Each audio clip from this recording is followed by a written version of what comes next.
সকল ক্ষমতার উৎস জনগণ। কারা বলে?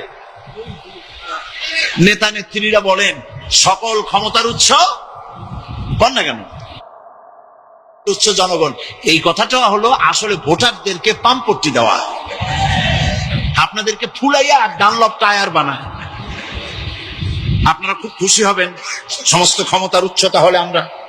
আরে বাবারা, তোমরা সকল ক্ষমতার উৎস, যার পেট ভরা ময়লা, নাকের মধ্যে ছাতা, দাঁতে ছাতা,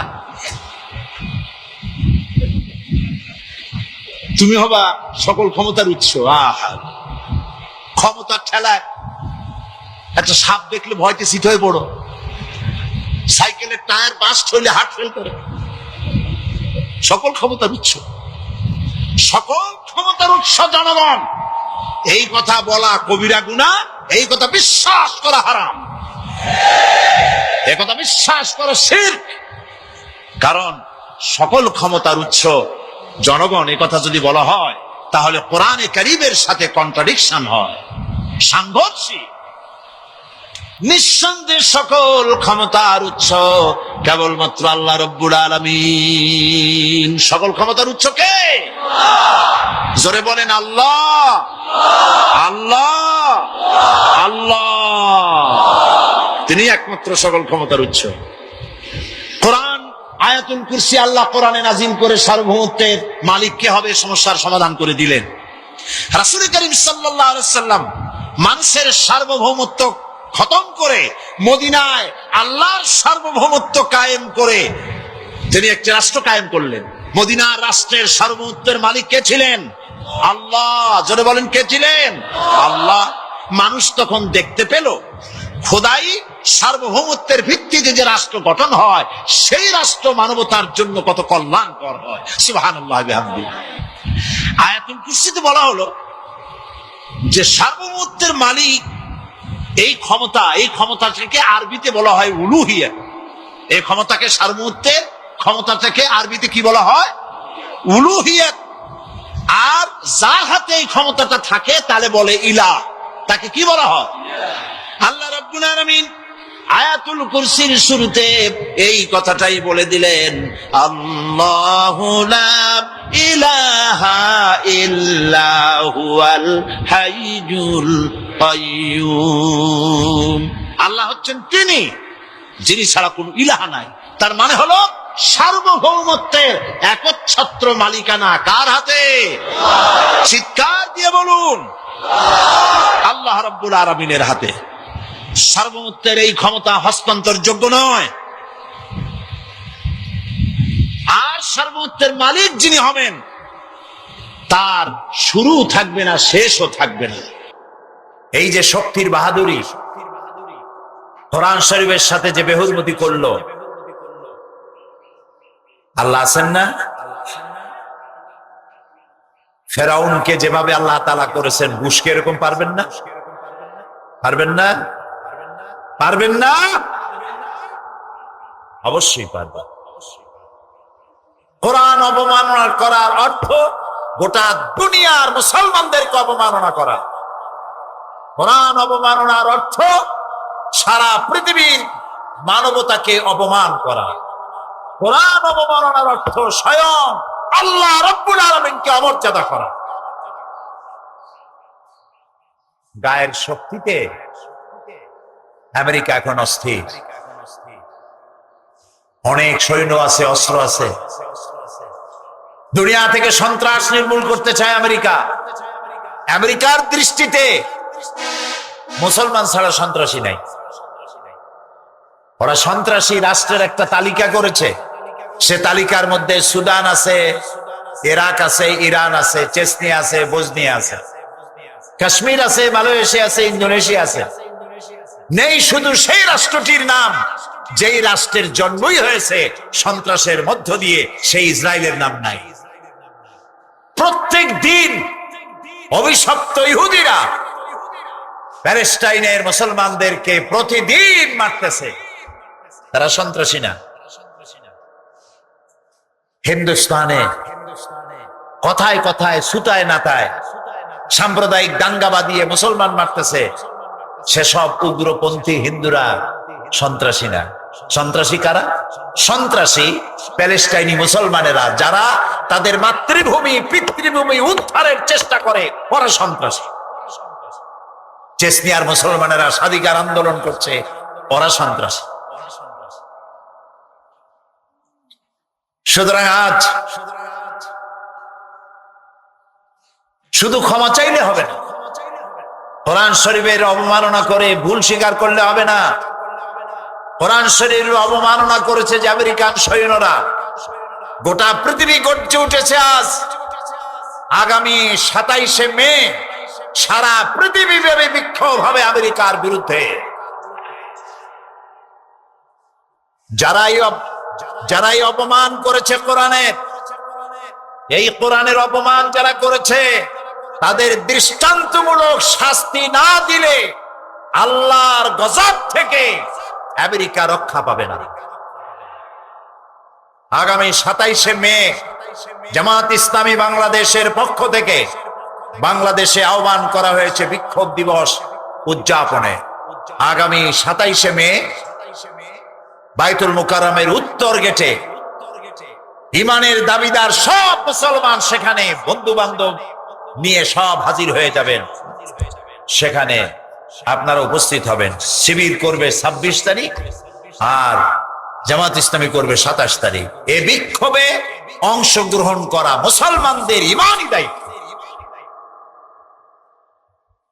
কোরআন শরীফ আমাদের ঈমান, কোরআন আমাদের কলিজা, কোরআন আমাদের রক্ত, কোরআন আমাদের বেঁচে থাকার আমাদের দলিল, সম্মানের দলিল।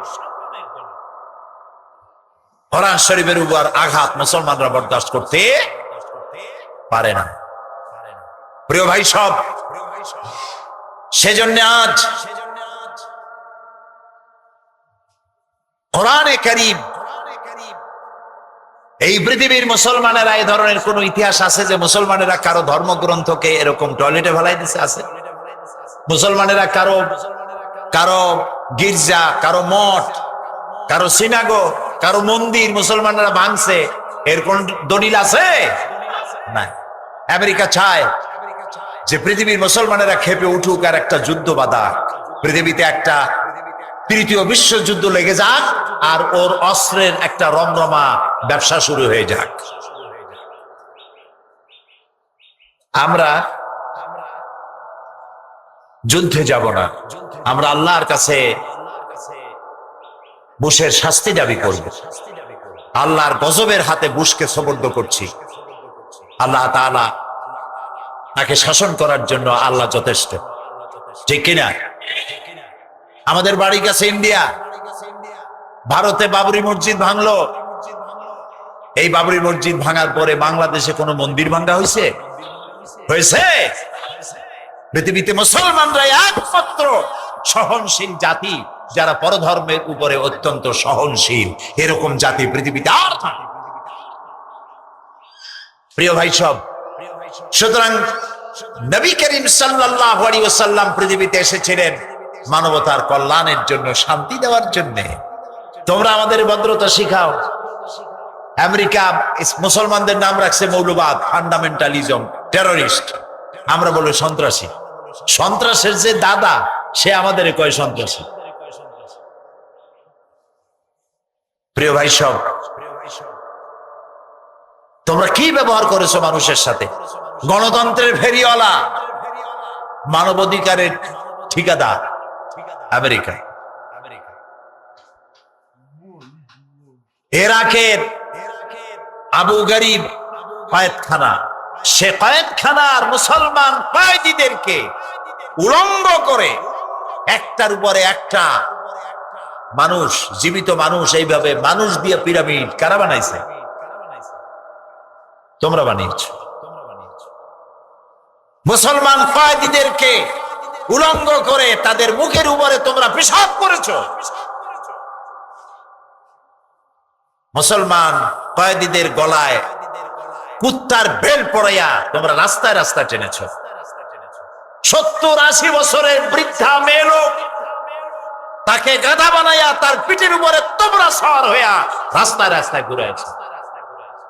মুসলমানরা করেছে পৃথিবীতে কোথাও? আছে কোন নজির? মুসলমানদের কাছে বন্দী হয়ে যখন লোকেরা এসেছে, রাসূলুল্লাহ বলেছেন এই বন্দীদের একটা বন্দী, শিক্ষিত বন্দী যদি মূর্খ 10টা বন্দীকে অক্ষর জ্ঞান শিক্ষা দিতে পারে, ওর বিনিময়ে তাকে মুক্তি করে দেওয়া হবে, তাকে মুক্ত করা হবে। বন্দীদের উপরে কোনো নির্যাতন ইসলাম করে নাই। মানুষের 2 দিক দিয়ে চুল কামাইয়া মাথার উপরে তালপাতার মতো চুল খাড়া করিয়া তাতে নানান পদের রং দিয়ে রাখছে। আবার কেউ বা পিছনে চুল ছোট ছোট করে কেটে সেখানে telephone number, house number, road number লিখে রাখছে। শয়তানে যদি এই দৃশ্য দেখে, শয়তান খালি কান বেছে, আমি শয়তান হয়েছিলাম কি হবে? এগুলো তো ডেঞ্জারাস শয়তান। সুতরাং আমাদেরকে কিছু শিখাইতে এসো না। আলহামদুলিল্লাহ আমরা অনেক ভালো আছি, আমরা অনেক ভালো আছি। সেই জন্য ইসলামকে আজ বিকৃত করে দেখানো হচ্ছে। দেখেন আমাদের দেশের অবস্থা, দেখেন আমাদের দেশে যারা এক শ্রেণীর বুদ্ধিজীবী, এক শ্রেণীর কলামিস্ট তারা আছে, আপনারা দেখবেন খালি বলে মৌলবাদ মৌলবাদ মৌলবাদ। শেষ হয়ে গেল, দেশ শেষ। উগ্র মৌলবাদের উত্থান, দেশ শেষ। কি মৌলবাদ? মসজিদে লোক ধরে না, যুবকরা দাড়ি রাখে, মেয়ে লোকেরা বোরখা পরে। হায় হায়, দেশ স্বাধীন করছিলাম এই জন্য। দুঃখের চোটে কি করবে দিশা করতে পারে না। আরে মুসলমানের গায়ে, মুসলমানের রক্ত যদি শরীরে থাকতো এই সব বুদ্ধিজীবী এবং কলামিস্টদের, তাহলে দেখে তো আনন্দে বুক ভরে যেত। আমার মসজিদগুলি বেলা 11টায় যুবক ছেলে দিয়ে মসজিদ ভরে যাচ্ছে, আলহামদুলিল্লাহ। ওদের কলজা জ্বলে ওঠে, এরাও বলে মুসলমান। আহারে কি কপাল পোড়া। দেখবেন খালি কয় মৌলবাদ মৌলবাদ। টুই মাথায় দেবেন সবাই মিলে, মৌলবাদ। দাড়ি রাখবেন, মৌলবাদ। বউ পর্দা করবে, মৌলবাদ।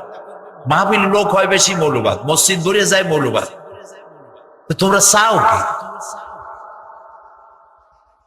কেউ কেউ বলে যে এজন্য তো স্বাধীনতা অর্জন করি নাই, যা হইতেছে দেশে আর থাকতে ইচ্ছা করে না। আমরা বলি যাও না কেন?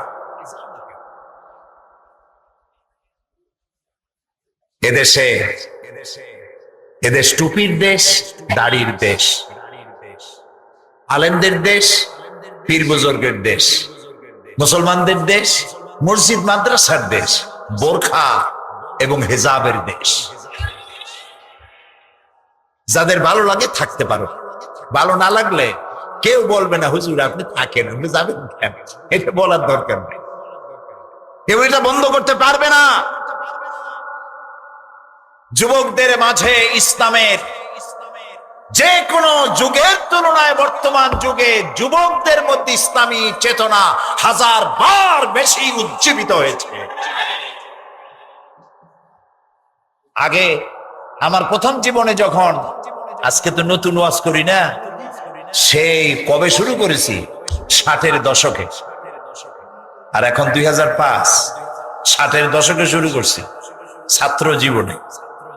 তখন মাহফিলে দেখতাম সব বুড়ো মানুষ, যুবকের আসতোই না। আর এখন তাকিয়ে দেখুন তো কারা বেশি? দাড়ি পাকা খুব বেশির বেশি 1% or 2%, 97% যুবক আর যুবক। আলহামদুলিল্লাহ বলো। এইটাই ওদের পছন্দ হয় না। এক শ্রেণীর বুদ্ধিজীবী, কলামিস্ট, সাংবাদিক, রাজনীতিক বরদাস্ত হয় না।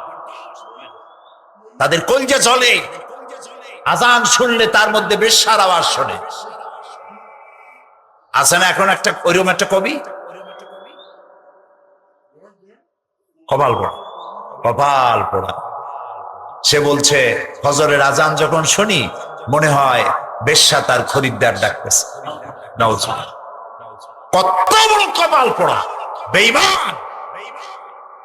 কবরও হবে ওদের কাছেই, যাদের আওয়াজ শোনো ওদের কাছেই হবে।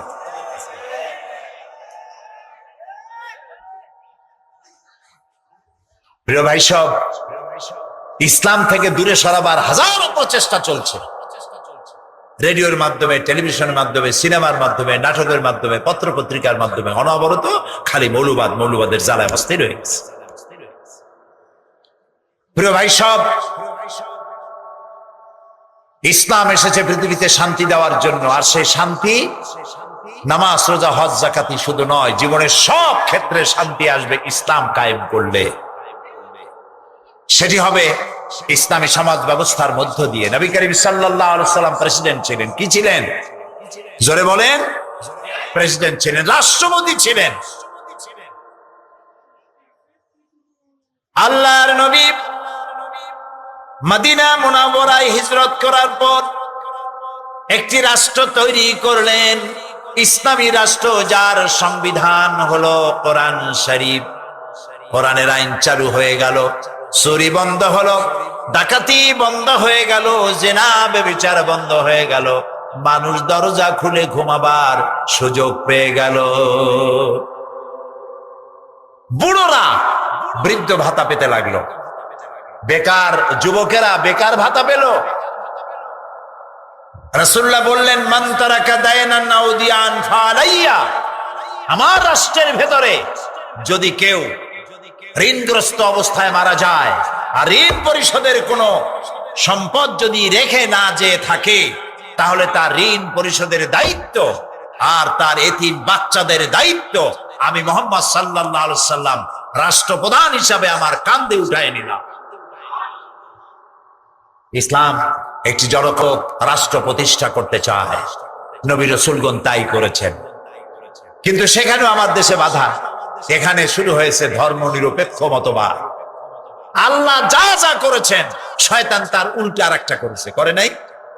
বলেছেন, বলেন করে নাই কিনা?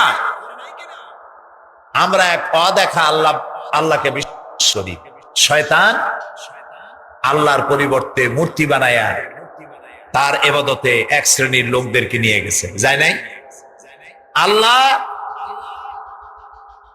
যাকাত ভিত্তিক অর্থনীতি চালু করে দিয়ে সুষম বন্টন নীতির ব্যবস্থা করেছেন। শয়তান সুদ ভিত্তিক অর্থনীতি করে গরিবদেরকে শোষণ আর ধনীদেরকে আরো বেশি পয়সা পাওয়ার সুযোগ করে দিয়েছে। আল্লাহ তাআলা খেলাফত সৃষ্টি করেছেন, শয়তান রাজতন্ত্র তৈরি করেছে। আল্লাহ তাআলা দ্বীন ইসলাম দিয়েছেন, শয়তান সেখানে ধর্মনিরপেক্ষ মতবাদ চালু করেছে। ইসলামের উল্টাটাই হলো ধর্মনিরপেক্ষ মতবাদ। এই ধর্মনিরপেক্ষ মতবাদ মুসলমানদের জন্য গ্রহণ করা জায়েজ নাই। কেন নাই? ধর্মনিরপেক্ষ মতবাদটা কি? ধর্মনিরপেক্ষ মতবাদটা হচ্ছে নামাজ, রোজা, হজ, যাকাত করব আমার ইচ্ছে মতো, আল্লাহর কথা মতো। শুনতেছেন কথা? নামাজ, রোজা, হজ, যাকাত করব আমার আল্লাহর কথা মতো, কিন্তু আমার অর্থনীতি, আমার সমাজনীতি, আমার শিক্ষা, আমার দীক্ষা, আমার বিয়ে শাদী, আমার ওঠা বসা, আমার চলাফেরা, আমার নির্বাচন, আমার ইলেকশন, আমার ভোট, এ সব কিছু চলবে আমাদের নিজেদের মন গড়া নেতাদের কথা মতো, আমরা যা বানাই সেই অনুপাতে। এটার নাম কি? ধর্মনিরপেক্ষ মতবাদ। ধর্মের ব্যাপারে রাজনীতি নিরপেক্ষ থাকবে। কথা কি বুঝে আসতেছে? তাহলে এটা আমরা কোত্থেকে গ্রহণ করলাম? রাজনীতি থেকে ধর্ম আলাদা করতে হবে, এই দলিল আমি পেলাম কই? রাসূলুল্লাহ রাজনীতি করেন নাই, জবাব দিতে হবে করেন নাই। নবীদের মধ্যে তিনি একাই রাজনীতি করেছেন, আর কোন নবীরা করেন নাই। ইউসুফ আলাইহিস সালাম কি ছিলেন? ইউসুফ আলাইহিস সালাম প্রথমে অর্থ এবং খাদ্য মন্ত্রণালয়ের দায়িত্বশীল মন্ত্রী ছিলেন, মিশর গভর্নমেন্টের মন্ত্রী ছিলেন। একদিকে নবী আর একদিকে মন্ত্রী। কোথায় আছে কথা? কোরআন শরীফে আছে, সূরা ইউসুফ পড়ে দেখেন। এরপরে গোটা মিশরের প্রেসিডেন্ট হলেন কে? ইউসুফ আলাইহিস সালাম। সুলাইমান আলাইহিস সালাম সারা পৃথিবীর প্রেসিডেন্ট ছিলেন। সুবহানাল্লাহ কই দিচ্ছে করে না? মুহাম্মদ সাল্লাল্লাহু আলাইহি ওয়াসাল্লাম প্রেসিডেন্ট ছিলেন। প্রেসিডেন্ট ছিলেন না? কি ছিলেন না? গোটা পৃথিবীর অর্ধেকটা পৃথিবীর প্রেসিডেন্ট ছিলেন। সুবহানাল্লাহ বলো। ওসমান রাদিয়াল্লাহু তাআলা আনহু প্রেসিডেন্ট ছিলেন। হযরত আলী প্রেসিডেন্ট ছিলেন। কে তোমাকে অধিকার দিল রাজনীতি থেকে ধর্ম আলাদা? কে অধিকার দিল? কোন মুসলমানদের এই অধিকার নাই, এটা শয়তান করেছে। ধর্মনিরপেক্ষ মতবাদের স্রষ্টা হচ্ছে শয়তান। যে মুসলমানের গায়ে মুসলমানের রক্ত আছে, ধর্ম নিরপেক্ষ মতবাদ সে করতে পারে না। হারাম। কোরআন শরীফে আল্লাহ তাআলা পরিষ্কার বলেছেন, আফাতুমিনুনা বিবাদিল কিতাবি ওয়া তাকফুরুনা বিবাদ। কোরআন শরীফের কিছু কথা মানবা আর বহু কথাকে ছেড়ে দেবা।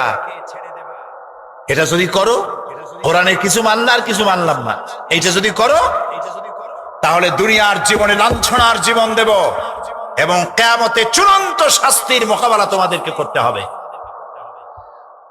আল্লাহর কথা।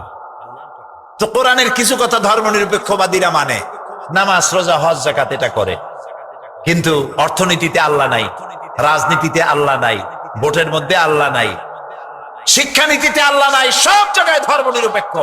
এই ধর্মনিরপেক্ষ মতবাদ যারা করে, মুসলমান বলে নিজেদেরকে দাবি করার কোনো অধিকার নাই। কোরআন হাদিস অনুযায়ী জীবন চালাইতে হবে। নবী করিম সাল্লাল্লাহু আলাইহি ওয়াসাল্লাম তিনি আল্লাহর দেওয়া বিধান অনুযায়ী দেশ পরিচালনা করেছিলেন, কোরআন দিয়ে করেছিলেন। শান্তি ফিরে আসলো, চুরি ডাকাতি বন্ধ হয়ে গেল। আল্লাহ তাআলা বলছেন, ইযা জাআ নাসরুল্লাহি ওয়াল ফাত ওয়া রাআইতান নাসা ইয়াদখুলুনা ফি দীনিল্লাহি আফওয়াজা। যখন আল্লাহর পক্ষ থেকে মদদ আসবে, বিজয় আসবে, তখন দেখতে পাবে দলে দলে লোকেরা ইসলামের মধ্যে প্রবেশ করতেছে। মদিনার জীবনে রাসূলুল্লাহর যখন 10 বছর পূর্ণ হতে যাচ্ছে, তখন দেখা গেল মদিনার আশেপাশে আর কেউ কাফের ছিল না, সব মুসলমান হয়ে গেছে। সুবহানাল্লাহ, সুবহানাল্লাহ। কারণ তারা দেখতে পেল ইসলামের অর্থ হাত কাটা শুধু নয়, ইসলামের অর্থ রক কাটা নয়, ইসলামের অর্থ খুন করা নয়, ইসলামের অর্থ মারামারি নয়। ইসলাম যুদ্ধ করে না, যুদ্ধ বাধাই দিলে জবাব দেয়। কথা বুঝতে পেরেছেন? রাসূলুল্লাহ যত যুদ্ধ করেছেন, গায়ে পড়ে যুদ্ধ করেছেন, আক্রান্ত হয়েছেন, জবাব দিয়েছেন। সুতরাং মানুষের তৈরি করা মতবাদ দিয়া পৃথিবীতে শান্তি কোথাও আসে নাই, আসবেও না। আমরা কি শান্তি চাই? আমি জবাব চাই, আমরা কি শান্তি চাই? কারা কারা শান্তি চান? সবাই চাই শান্তি, হাত নামান। সবাই চাই শান্তি। এই শান্তি কিভাবে আসবে? এই শান্তি কিভাবে আসবে? আসুন আমরা সবাই মসজিদে গিয়া শান্তি শান্তি শান্তি জিকির করি। এই শান্তি শান্তি জিকির করলে মাথায় যন্ত্রণা হবে, অশান্তি আরো বাড়বে। শান্তি হবে কি করলে? শান্তি হবে আল্লাহর আইন দিয়ে এই পৃথিবীকে পরিচালিত করতে পারবে। সেই জন্য আজকের যুবকেরা তোমরা জানো না আল্লাহর কাছে তোমাদের কত মর্যাদা। আগেই কও আলহামদুলিল্লাহ। তোমাদের মর্যাদা আল্লাহর কাছে অনেক বেশি। আল্লাহর নবী বলেছেন, কিয়ামতের দিন আল্লাহর আরশের নিচের ছায়া ছাড়া যেদিন কোনো ছায়া থাকবে না, সেই দিন 7 শ্রেণীর লোকদেরকে আল্লাহ তাআলা আরশের নিচে ছায়া দিবেন। ওর মধ্যে এক শ্রেণী হচ্ছে ওয়াশাবুন নাশা ফি ইবাদাতিল্লাহ, ওই সব যুবক যারা নাকি রাতের বেলায় আল্লাহর ইবাদত করে রাত কাটাইছে। এইসব যুবকদেরকে আল্লাহ তাআলা আরশের নিচে ছায়া দেবেন। সুবহানাল্লাহ বলে। যুবকেরা, ইসলামী ছাত্র শিবির কাছের থেকে দেখো পত্রিকা কি লিখলো, এগুলি দেখার দরকার নাই। পত্রিকার লেখা কোনো ওহী না, সবটা 100% সত্য, এটাও সঠিক না। কথা ঠিক কিনা? কাছের থেকে দেখো যারা শিবির করে, গভীর রাত্রে যখন টিএস করে, রাতের বেলায় যখন তারা সভ্যদারি করে, রাত জাগে, যে দেখো শিবিরের ছেলেপেলেগুলি দর্শে হাদিস, দর্শে কোরআন, সাহাবায়ে কেরামদের ইশার ও কোরবানি ইত্যাদির উপরে আলোচনা করে, তাহাজ্জুদের নামাজ পড়ে শেষ রাত্রে কিভাবে আল্লাহর কাছে কান্দে, তাকায় দেখো। এই যৌবন কালে যারা নামাজি হয়, দিনদার হয়, আল্লাহ তাদের উপরে খুশি হয়ে যান। কারণ কোন মসজিদের মুয়াজ্জিন যদি বলে আমি ঘুষ খাই না, এ কথার কোনো দাম আছে? বলেন, আপনি তো মুয়াজ্জিন সাহেব, আপনার ঘুষ দেবে কেনা? থানার দারোগায় যদি কয় আমি ঘুষ খাই না, এটার দাম আছে, ঠিক না?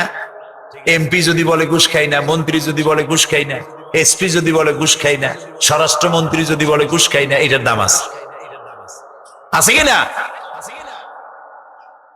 তো বুড়ো মানুষ যদি বলে আমি প্রত্যেক রাত্রে তাহাজ্জুদ করি, হইতে পারে এ কারণে যে আল্লাহর ভয়তে পড়েন, অথবা এও কারণে হতে পারে যে ঘুম মোটে আসে না, করবেন কি? দুইটাই হতে পারে, আল্লাহর ভয়তেও হইতে পারে, আবার ওরকম কারণে হতে পারে। কিন্তু যুবকেরা যদি বলে যে প্রত্যেক রাত্রে বাড়ি না, কিন্তু সপ্তাহে একবার আমি তাহাজ্জুদের নামাজ পড়ি, মাসে 2-1টা নফল রোজা রাখি, এই কথার অনেক দাম, ঠিক না? যুবকের সারা রাজ্যের ঘুম এসে তাকে চেপে ধরে, শয়তান তাকে ওয়াসওয়াসা দেয়, নানান রঙিন স্বপ্ন দেখায়, এ সবগুলিকে দুপায়ে ঠেলে, টাটকা সুখ দুপায়ে ঠেলে যেসব যুবকেরা রাত্রি জেগে আল্লাহরে সেজদা দেয়, বুড়োর 1000 সেজদার চাইতে যুবকের 1 সেজদার দাম আল্লাহর কাছে অনেক বেশি। সুতরাং যুবকদেরকে চরিত্রবান হতে হবে। রাসূলুল্লাহ কত ভালোবাসতেন যুবকদেরকে, সুবহানাল্লাহ। এ ওয়াজ আমি বহুবার করেছি, যুবকদেরকে আল্লাহ রাসূল সব থেকে ভালোবাসতেন। এই কারণে রাসূলুল্লাহ বলেছেন, উসিকুম বিশ-শাবাবে খায়রা ফাইন্নাহুম আরাক্কু আফইদা লাকাদ বাসানি আল্লাহু বিল হানিফিয়্যাতি সামহা ফাহালাফানি আশ-শাবাব ওয়া খালাফানি আশ-শায়ুখ। রাসূলুল্লাহ বলেছেন যে আমি উদারতা নিয়ে দিনের দিন প্রতিষ্ঠার জন্য এসেছি। আমি তোমাদেরকে নসিহত করছি, তোমরা যুবকদের প্রতি তোমরা যত্নবান হবে, কারণ এই যুবকেরাই ইসলাম প্রচারে আমাকে সাহায্য করেছে, আর বুড়োরা বিরোধিতা করেছে। কে বলেছেন? আল্লাহ রাসূল বলেছেন। বুড়োরা কারা? ওই যে আবু জাহেল, আবু লাহাব, আবু সুফিয়ান, সবগুলো বুড়া ছিল, সবার বয়স ছিল 40-এর উপরে। 40-এর উপরের বয়সের সবগুলি লোক রাসূলুল্লাহকে বিরক্ত করেছে, কষ্ট দিয়েছে, ইসলাম প্রচারে বাধা দিয়েছে। আর রাসূলুল্লাহর সাথে যারা জীবন দিল, রক্ত দিল, ইসলাম কবুল করলো, তারা সব ছিল 40-এর নিচে, যুবক ছিল। সুবহানাল্লাহ। সুতরাং যুবকেরা যখন চরিত্র হারায় একটা মানুষের, তখন হারাবার মতো কোনো জিনিস আর তার কাছে বাকি থাকে না। চরিত্র রক্ষা করো, চরিত্র শ্রেষ্ঠ সম্পদ। চরিত্র যার নাই সে শয়তানের চাইতে নিকৃষ্ট। এই চরিত্র তোমাকে কে বানায় দেবে? চরিত্র বানাবার কোনো ফ্যাক্টরি পৃথিবীতে নাই। চরিত্র বানাতে পারে কেবলমাত্র কোরআন আর হাদিস। সুবহানাল্লাহ। সেই চরিত্র তৈরি করার কারখানা ইসলামী ছাত্র শিবির। তাদের কাছের থেকে দেখো। আমি এই জন্য এই সবুজবাগ থানায় যারা আজকে এই মাহফিলের আয়োজন করেছেন তাদেরকে ধন্যবাদ জানাই। সকল যুবকদেরকে বলি, ইসলামের সাথে থাকো, নামাজি হও, দিনদার হও, পরেজগার হয়ে যাও। মজা এখানেই। এই পৃথিবীতে একদিন ইসলামের হাতে ইসলামের পতাকা উড়বে, সারা পৃথিবীতে শান্তি প্রতিষ্ঠা হবে, ইসলাম ছড়িয়ে পড়বে বিশ্বময়। সেই দিন আমিও তোমাদের সাথে, এইটা বলার কোনো দাম নাই। আজকে দুর্দিন, এই সময় সাথে থাকা বেশি জরুরি। নবী করিম সাল্লাল্লাহু আলাইহি সাল্লামের সাথে প্রথম যুগে বেলালের যে মর্যাদা, খাব্বাব খোবাইবের যে মর্যাদা, মদিনার বিজয়ের পরে যারা ইসলাম কবুল করেছিলেন তাদের সেই মর্যাদা নয়। এটা কোরআন শরীফ আল্লাহ নিজেই বলেছেন। বদরের যুদ্ধে যারা অংশ নিয়েছেন আল্লাহ তাদেরকে মাফ করে দিয়েছেন, তাদের সমান কোন সাহাবী হতে পারবেন না। সুতরাং ইসলামের আজ দুর্দিন, বিশ্ব জুড়ে আজই সময় কাছে আসার। কাছে ভেড়ো, ইসলামের কাছে আসো। ইসলাম ছাড়া কেউ মুক্তি দিতে পারবে না। যুবকেরা, তোমাদেরকে ব্যবহার করে রাজনৈতিক দলের নেতারা লাঠিয়াল বাহিনী হিসাবে ব্যবহার করে। আমাদের নামে তোমাদের দায়িত্ব কি? নেতা আসবে, আমাদের অমুক ভাই তমুক ভাই, ফুলের মতো চরিত্র, তারপরে ওই তার পিছনে দৌড়াও, তার জন্য গেট বানাও, এরপরে কিছু পয়সা দিল, এই পয়সা মা বাপে কম দেয়, যেহেতু তার কামাই কম, এই কম পয়সা দিয়ে তো ছেলের চলে না, কাজে নেতারা দেয় বেশি। বেশি পয়সা পাইলেই, যুবক মানুষ তো অনেক বেশি পয়সা পাইছে, হেরোইন খায়, কোকেইন খায়, তারপরে এগুলো খাইলে যা আবার যা লাগে সেগুলির সাথে চলে যায়, চরিত্র ধ্বংস, সব শেষ। এরপরে টাকা যখন আর হাতে পায় না, তখন একটা অস্ত্র হাতে নিয়ে গুন্ডামি বদমাশি শুরু করে, তারপরে পরিণতি হয় ক্রস ফায়ার। ঠিক কিনা? কাজী এই খরচ ফায়ারে না গিয়া, ফায়ারে খরচ না হইয়া জীবনটারে সুন্দর বানাও বাবাজিরা, জীবনটারে ভালো বানাও, জীবনটারে সুন্দর বানাও। সুন্দর জীবন কে বানায় দেবে? গাল ছেড়া কামাল, নাক উল্টানো বসির, ঠ্যাং ভাঙ্গা দবির, এই যে কি সব নাম আবিষ্কার হয়েছে বাংলাদেশে, এগুলোর সাথে গেলে হবে না। আল্লাহ তাআলা বলেছেন ইয়া আইয়ুহাল্লাযীনা আমানু ওয়া কুনু মা'আস সাদিকিন। আল্লাহ বলছেন ও বিশ্বাসীরা সত্যবাদীদের সাথে থাকো, ভালো মানুষের সাথে থাকো। যুবকেরা বন্ধু নির্বাচনে যদি ভুল করো জীবন বরবাদ হয়ে যাবে।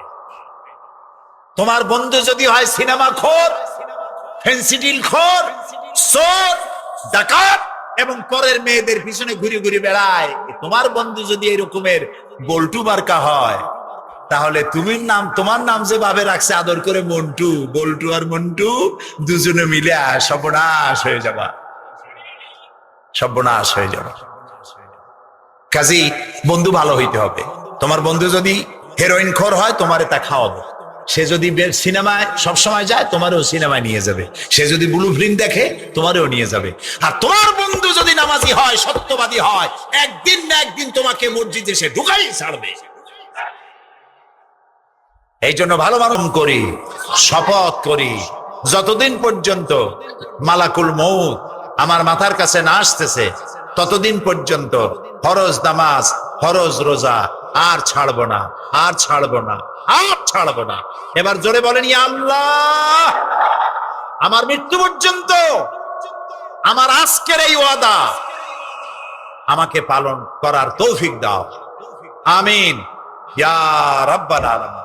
যারা বাঁচতে চান আল্লাহ রাব্বুল আলামিন তাদের জন্য ফর্মুলা পেশ করেছেন, ইল্লাল্লাযীনা আমানু ওয়া আমিলুস সলিহাতি ওয়া তাওয়াসাউ বিল হাক্কি ওয়া তাওয়াসাউ বিস সাবর।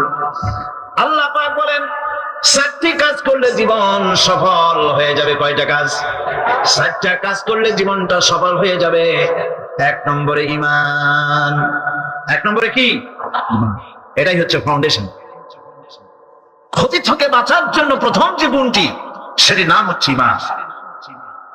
ইসলামে ঈমানের স্থান সর্বপ্রথম, তারপরে হচ্ছে ইসলাম। ঈমান আগে, তারপরে কি? ইসলাম। ইসলাম হচ্ছে বীজ, ঈমান হচ্ছে বীজ, আর ইসলাম হচ্ছে চারা, গাছ। এটা হচ্ছে ভিত্তি। এই ভিত্তিকে সর্বপ্রথম মজবুত করতে হবে, ঈমানের ভিত্তি।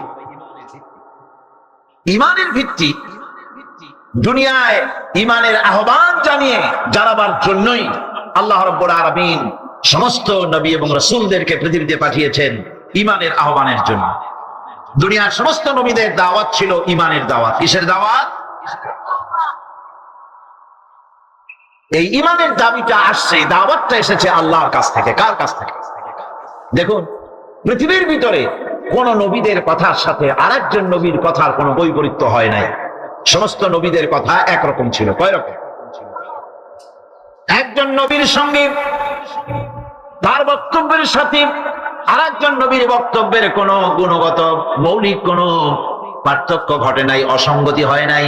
কারণ নবীরা, আম্বিয়া আলাইহিমুস সালাম, নিজেরা বানিয়ে কথা রচনা করে তারা মানুষের সামনে পেশ করে নাই।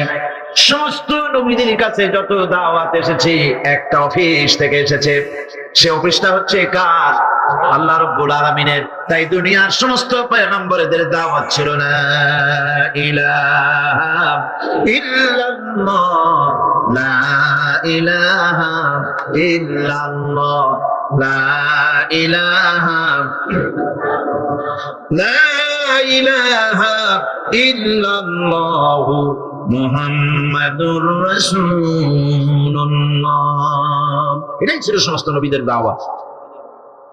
কোরআনে কারীম তার ধারক এবং বাহক সম্পর্কে বলে যে তিনি যে দাওয়াত দিয়েছেন সে দাওয়াতটা হলো ঈমানের দাওয়াত। আমাদের নবী তিনি এসে যে দাওয়াত দিয়েছেন সে দাওয়াতটা কিসের? কোরআনে কারীম বলছি, রব্বানা ইন্নানা সামি'না মুনাদিয়ান ইউনাদি লিল ঈমান। হে আমাদের রব, নিশ্চয়ই আমরা এমন একজন আহ্বায়কের আহ্বান শুনেছি যিনি আমাদেরকে ঈমানের দাওয়াত দিয়েছেন। এমন কোন পয়গম্বর নাই দুনিয়ায় যিনি ঈমানের দাওয়াত দেন নাই। সকলেই ঈমানের দাওয়াত মানুষের সামনে, বিশ্ববাসীর সামনে পেশ করেছেন। কোরআনে হাকিম স্পষ্ট একটা সীমারেখা দুনিয়ার মানুষের সামনে পেশ করে পৃথিবীর মানুষগুলিকে দুটি শ্রেণীতে বিভক্ত করে দিয়েছে। একটি হচ্ছে ঈমান পোষণকারী, আরেকটি হচ্ছে অবিশ্বাসী। একটা ঈমান পোষণকারী আর একটা অবিশ্বাসী। ঈমান পোষণকারীরা সত্যশ্রয়ী, তারা হচ্ছে জ্ঞান এবং নূরের সম্পদে সমৃদ্ধ। আর দ্বিতীয় দলটি হচ্ছে কাফের, জালিম, মূর্খ। তারা হেদায়েতের রাস্তা তাদের জন্য অবরুদ্ধ। কোরআনে কারীম এই দুইটি দল সম্পর্কে উল্লেখ করতেছেন, মাসালুল ফারিকাইনি কাল আ'মা ওয়াল আসাম্মি ওয়াল বাসীরি ওয়াস সামীম হাল ইয়াস্তাবিয়ানি মাসালান আফালা। কোরআন শরীফ বলছে হাল ইয়াস্তাবিয়ানি মাসালান আফালা তাযাক্কারুন। দুইটি শ্রেণীতে আল্লাহ পাক ভাগ করে দিয়েছেন। একটা শ্রেণী হচ্ছে অন্ধ, বোবা, বধির। আরেকটি যারা শুনতে পায়, চোখে দেখতে পায়। এই দুটি কখনো এক নয়, সমান নয়। এই দুটির রাস্তা আলাদা। কাফেরের রাস্তা, ঈমানদারদের রাস্তা সম্পূর্ণ ভিন্ন। আল্লাহ রাব্বুল আলামিন ঈমান এবং কুফরের পার্থক্য বলে দেওয়ার জন্য গোটা মানব জাতির মধ্যে স্পষ্ট করে বলেছেন, লা ইকরাহা ফিদ-দীন ক্বাদ তাবায়্যানার রুশদু মিনাল গাই। দ্বীনের ব্যাপারে জোর জবরদস্তি নেই। এখানে হেদায়েতের পথ এবং গোমরাহি, হেদায়েতকে গোমরাহির পথ থেকে সম্পূর্ণ আলাদা করে দেওয়া হয়েছে। লা ইকরাহা ফিদ-দীন, দ্বীনের ব্যাপারে কোনো জোর জবরদস্তি নেই। যারা ধর্মনিরপেক্ষবাদী তারা এই আয়াতটাকে নিজেদের মতবাদকে প্রতিষ্ঠার লক্ষ্যে অনেক সময় কাজে লাগায়। দুটি আয়াতকে তারা বেশি ব্যবহার করে। একটা হচ্ছে লাকুম দীনুকুম ওয়ালিয়া দীন, আর একটা হচ্ছে লা ইকরাহা ফিদ-দীন। এই দুইটি আয়াতকে ধর্মনিরপেক্ষবাদীরা ব্যবহার করে। এই দুটির কোনটি তাদের আদর্শকে বোঝাবার লক্ষ্যে ব্যবহারের কোনো সুযোগ নাই। লা ইকরাহা ফিদ-দীন, ধর্মের ব্যাপারে কোনো বাড়াবাড়ি নাই, জোর জবরদস্তি নাই। এ কথা বলা হয়েছে এই কারণে যে কোন বিধর্মীকে, অমুসলিমকে ভয় দেখিয়ে, লোভ দেখিয়ে অথবা কোন ক্রমে কোন প্রকার চাপ সৃষ্টি করে তাকে মুসলমান বানানো যাবে না। এমনকি সূরা তওবার মধ্যে এসেছে, যুদ্ধ চলাকালীন সময়, জিহাদ চলাকালীন সময় কোন অমুসলিম যদি ইসলাম জানার জন্য তোমাদের তাঁবুতে আসে, তাহলে তুমি তাকে ইসলাম বুঝাও। ইসলাম শোনার পরে যদি মেনে নেয় ভালো কথা, আর যদি না মানে তাকে তার তাঁবু পর্যন্ত ফিরে যেতে দাও। মাঝপথে তাকে আক্রমণ করা যাবে না। ধর্মের ব্যাপারে কোনো বাড়াবাড়ি নাই। লা ইকরাহা ফিদ-দীন, এর দ্বারা ধর্মনিরপেক্ষতার কোনো কথা বোঝানো হয়নি। আর লাকুম দীনুকুম ওয়ালিয়া দীন, এটা ছিল কাফেরদের সেই বক্তব্যের প্রেক্ষিতে যেখানে কাফেররা বলেছিল মুহাম্মদ সাল্লাল্লাহু আলাইহি ওয়াসাল্লাম, আসুন আমরা এক কাজ করি, সেটা হলো ধর্ম নিয়ে আমাদের মধ্যে যে বাকবিতণ্ডা হচ্ছে, আমরা ধর্মকে 50-50 ভাগ করে দিই। কিছুদিন আমরা গিয়া আপনার আল্লাহরে সেজদা দেই, আর কিছুদিন আপনারা আমাদের মূর্তিগুলিকে প্রণাম করুন।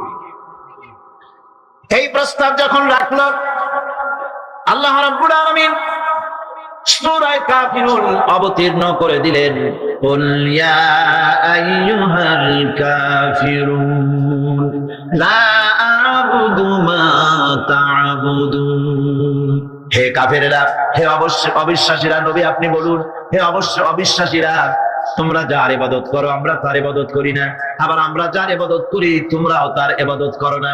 সুতরাং লাকুম দীনুকুম ওয়ালিয়া দীন, সুতরাং তোমাদের দিন তোমাদের জন্য, আমাদের দিন আমাদের জন্য। এখানে নিরপেক্ষতার কথা বলা হয় না, এখানে পক্ষের কথা বলা হয়েছে। কিসের পক্ষ? ধর্মের পক্ষ। কিসের পক্ষ? হিন্দু, খ্রিস্টান, বৌদ্ধ, তোমরা তোমাদের ধর্মের পক্ষে থাকো। মুসলমান, তোমরা তোমাদের ধর্মের পক্ষে থাকো। ধর্মের ব্যাপারে নিরপেক্ষ হওয়ার কোনো সুযোগ নাই। আছে নাকি সুযোগ? আমি পার্লামেন্টে বলেছি এই কথা, যে একটা ধর্মের উপরে বিশ্বাস করে নিজেকে একটা ধর্মের পক্ষে ব্যক্তি হিসাবে ঘোষণা করে। কেউ বলছে, দাবি করছে আমি হিন্দু, কেউ বলছে আমি বৌদ্ধ, কেউ বলছে আমি খ্রিস্টান, কেউ বলছে নাফরমানি করে যে ইমানের দাবি করলো, এই ইমান ইমান নয়, এর নাম মুনাফিকি। এই মুনাফিকি থেকে বাঁচতে হবে। সন্দেহের দ্বারা বাঁধলে চলবে না।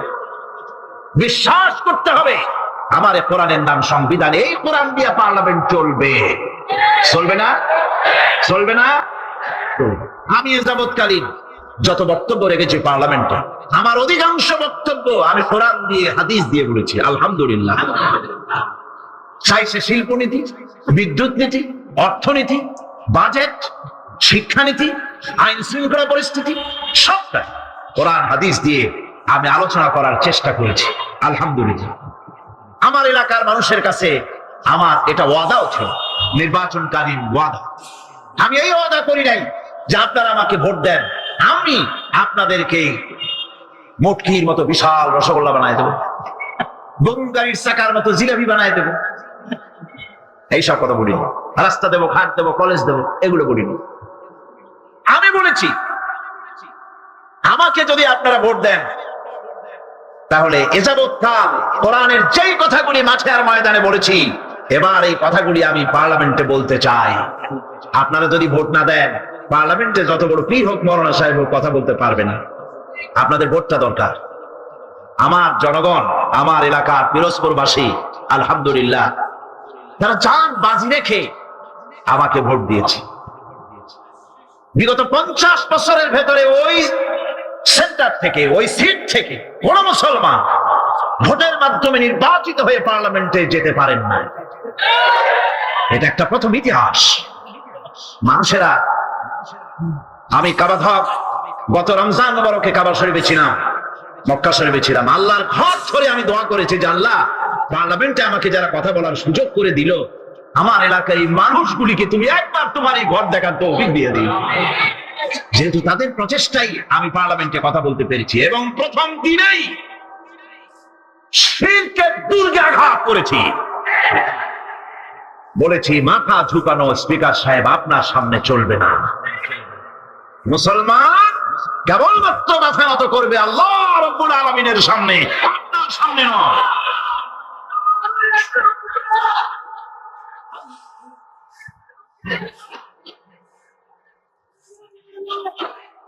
আল্লাহ পাকের মেহেরবানি, আল্লাহ পাকের মেহেরবানি যে আমার এই উপলব্ধি হয়েছে, এই উপলব্ধি আগেও ছিল। আমি এখন বুঝতে পারি ভালো করে, পার্লামেন্ট হচ্ছে সেই জায়গা যেখানে বসে গোটা জাতির ভাগ্যকে সুপ্রসন্ন করা যায়, হতভাগ্য দূর করে দিয়ে মানুষের জীবনকে সুখী সমৃদ্ধশালী করা যায়। পার্লামেন্টে বসে তাহলে সেই জায়গা দুটোই করা যায়। ওখানে বসে গোটা জাতিকে অশান্তির আগুনে দাউ দাউ করে জ্বালানো যায়, ওখানে বসে ব্যবসায়ীদের সর্বনাশ করা যায়। এই পার্লামেন্টে বসে আইন পাশের মাধ্যমে গোটা জাতির ভাগ্যকে বদলে দিতে পারে। মুহূর্তের ভিতরে সে আইনটা হবে কোরআনের আইন। কিসের আইন? এটা যদি পার্লামেন্টে এই আইন পাস হয়, গোটা জাতির ভাগ্য বদলে যাবে, নইলে ভাগ্য বদলাবার সম্ভাবনা নাই।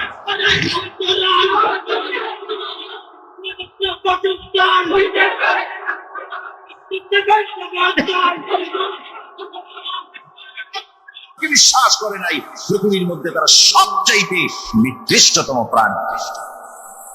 আল্লাহ বলেন শুধু নিকৃষ্ট জনক, নিকৃষ্ট প্রাণী বললেই সারে না, এরা হলো চতুষ্পদ জানোয়ারের মতো। কে বলতেছেন? আমি বলছি না, কিন্তু আল্লাহ পাক বলতেছেন চতুষ্পদ জানোয়ারের মতো কাফেরেরা। وَمَثَلُ الَّذِينَ كَفَرُوا كَمَثَلِ الَّذِي يَنْعِقُ بِمَا لَا يَسْمَعُ إِلَّا دُعَاءً وَنِدَاءً। এই কাফেরদের দৃষ্টান্ত হচ্ছে সেই রাখালের মতো, যে রাখাল তার পশুদেরকে ডাকে, আর ওই পশুরা একটা ডাক শোনে মাত্র, কিন্তু কি যে বলে তা তো পশুকে বোঝে না। কথা বুঝতে পারছো? صم بكم عمي فهم لا يعقلون। বোবা, এরা বধির, এরা অন্ধ, এ কারণেই কোনো কথা বোঝে না। এরা চতুষ্পদ জানোয়ারের চাইতে নিকৃষ্ট। যাদেরকে আমি, আল্লাহ বলেন, যাদেরকে আমি চোখ দিলাম, চোখ থাকতে হক দেখলো না, সব দেখলো। হক দেখে নাই চোখ দিয়া, এই চোখ দিয়া সব দেখলো। নারীর সৌন্দর্য উপভোগ করলো, আর নারীর অঙ্গ প্রত্যঙ্গ নিয়ে নানা ধরনের গল্প লিখলো, কবিতা লিখলো, কিন্তু এই সৌন্দর্য যিনি দিলেন তারেও চিনল না। আছে না কত কবি আমাদের দেশে? আমার দেশের সেই কবি জাতীয় পুরস্কার পায় যে কবি নারীর বিশেষ বিশেষ অঙ্গ নিয়ে বেশি করে নির্লজ্জ কবিতা লিখতে পারে, ওই হলো সবচেয়ে বড় কবি। আমার বন্ধুগণ, একজন বুজুর্গ ব্যক্তি তিনি পথ দিয়ে যাচ্ছিলেন, তো সে পথে এক সুন্দরী যুবতী মেয়েকে দেখে সেই যুবতী মেয়ের দিকে এই বুজুর্গ ব্যক্তি এক নজরে তাকায় আছে। তখন এই ঘটনাটাকে কবি এভাবে লিখতেছেন সাজায়: একদা সুখদায়ক প্রমোদা বদন, দর্শন করি বম ঝরিল নয়ন। হেসে কহে সে রূপসী সবিস্ময় মন, কহ দেখি মহাশয় কহ কি কারণ। বিষয়ে বিরাগী তুমি ভুবনে প্রচার, কি হেতু জন্মিল তব মানস বিকার। সামান্য ললনা রূপ করি দর্শন, উচিত না হয় তব অশ্রু বরিশন। বুজুর্গ ব্যক্তি ওই মহিলার দিকে তাকিয়ে তাকিয়ে কাঁদতেছেন। সুন্দরী মহিলা বলেন, আল্লাহর বুজুর্গ বান্দা বিদায় হয়ে যাবেন, আমরা নবী থেকে এতিম হয়ে যাব। নবীজি ঘরের মধ্যে প্রবেশ করলেন, প্রচন্ড জ্বর এলো। এই প্রচন্ড জ্বর নিয়ে তিনি শুয়ে আছেন, কখনো বেহুশ কখনো হুশ। এর মধ্যে সারা আজান হয়ে গেল। সাহাবীরা বহুক্ষণ অপেক্ষা করে হযরত আবু বকরের ইমামতিতে নামাজ শুরু করলেন। হুজুরের হুশ এলো, প্রশ্ন করলেন, আয়েশা রে, এখন কোন সময়? হযরত আয়েশা বলেন, ইয়া রাসূলুল্লাহি, মসজিদে নববীতে নামাজ শুরু হয়ে গেছে। সাহাবীরা অনেকক্ষণ অপেক্ষা করে আমার বাবার ইমামতিতে নামাজ পড়তেছে সবাই, কিন্তু সাহাবীরা কেঁদে কেঁদে নামাজের মধ্যেই কাঁদতে কাঁদতে অস্থির হয়ে যাচ্ছে। তাদের মনের ধারণা হয়েছে নবীজির পেছনে নামাজ পড়ার কিসমত থেকে তারা মাহরুম হয়ে গেল। নবীজি বলেন, আয়েশা, দরজা খুলে দাও আর আমার মাথাটা একটু উঁচু করে ধরো, আমি একটু নামাজের দৃশ্যটা দেখি। দরজা খুলে দেওয়া হলো, নবীজির মাথা উঁচু করে ধরা হলো। নামাজের জামাতের দৃশ্য দেখে নবীজি আবার শুয়ে পড়লেন। হযরত আয়েশা লক্ষ্য করে দেখেন নবীজির দুই চোখের কোনা দিয়া পানি পড়তেছে। মা আয়েশা জিজ্ঞেস করেন, ইয়া রাসূলুল্লাহ, নামাজের দৃশ্য দেখে চোখে কেন পানি এলো? হুজুর বলেন, আয়েশা রে, এটা কোনো দুঃখের পানি নয়, এটা তৃপ্তির পানি। এই যে জামাত নামাজ পড়তেছে লোকেরা, এই জামাত কায়েমের জন্য তায়েফের ময়দানে অনেক রক্ত আমার ঝরেছে। উহুদের ময়দানে দামদার মুবারক শহীদ হয়েছে, সাহাবায়ে কেরাম জীবন দিয়েছে। এই যে জামাত আমি দেখতে পেলাম, ভবিষ্যতের একটা ছবি যেন চোখে ধরা পড়লো। আমার মনে হলো কিয়ামত পর্যন্ত এই পৃথিবীতে আমার যত উম্মত আসবে তারা এইভাবে করে জামাতে নামাজ আদায় করবে। নবীজি মাথার কাছে মালাকুল মউত যখন এসে গেছেন, আমার ভাইরা, এই পৃথিবীতে যত নবীরা এসেছিলেন মৃত্যুর সময় সমস্ত নবীরা শেষ কথা যেটা বলেছেন, হাদিস, সমস্ত নবীরা উম্মতের জন্য মৃত্যুর মুহূর্তে শেষ কথা যেটা বলেছেন সেটা হলো আসসালাত, আসসালাত, নামাজ, নামাজ। আমার নবী যখন বিদায় হয়ে যান, বিদায় মুহূর্তে মেয়ের কথা বললেন না, কলিজার টুকরা নাতির কথা বললেন না, জামাইয়ের কথা বললেন না, স্ত্রীর কথা বললেন না। মৃত্যুর সময় শেষ কথা বললেন আসসালাত, আসসালাত ওয়া মা মালাকাত আইমানুকুম, নামাজ, নামাজ, আমার উম্মতেরা নামাজ, আমার উম্মতেরা নামাজ ছেড়ে দিও না, নামাজ। যেই নবী উম্মতের জন্য এত কাঁদলেন, নামাজের জন্য এত কথা বলে গেলেন, আল্লাহ রাব্বুল আলামিন নামাজের জন্য এত নির্দেশ করলেন, নবীজি ইন্তেকালের সময় নামাজের কথা বলে দিলেন, সেই মুসলমান আজ নামাজ আদায় করে না। নামাজ পড়ে তো নামাজ শুদ্ধ হয় না। হযরতে হুযায়ফা রাদিয়াল্লাহু তাআলা আনহু তিনি একবার ইয়েমেন সফর করেছিলেন, এক মসজিদে নামাজ পড়লেন। একজনকে তিনি নামাজ পড়তে দেখলেন, নামাজ পড়তে দেখে তিনি অপেক্ষা করলেন। লোকটার নামাজ হয়ে যাওয়ার পর তিনি প্রশ্ন করলেন, আল্লাহর বান্দা, তুমি কতদিন এরকমের নামাজ পড়তেছ? তিনি বললেন, প্রায় 40 বছর তো হবে আমি এরকম নামাজ পড়তেছি। হযরতে হুযায়ফা বলেন, তুমি কি আমারে চেনো? কয়, না, চিনি না। হযরত হুযায়ফা বললেন, আল্লাহর বান্দা শোনো, আমি হচ্ছি আল্লাহর নবী মুহাম্মদুর রাসূলুল্লাহ সাল্লাল্লাহু আলাইহি ওয়াসাল্লামের সাহাবী হুযায়ফা। ও আল্লাহর বান্দা, তুমি যেভাবে নামাজ পড়েছো এইরকম যদি 40 বছর নামাজ পড়ে থাকো, আল্লাহর কসম করে বলি, নবীজি যে নামাজ শিখাইছেন তোমার সে নামাজ হয় নাই।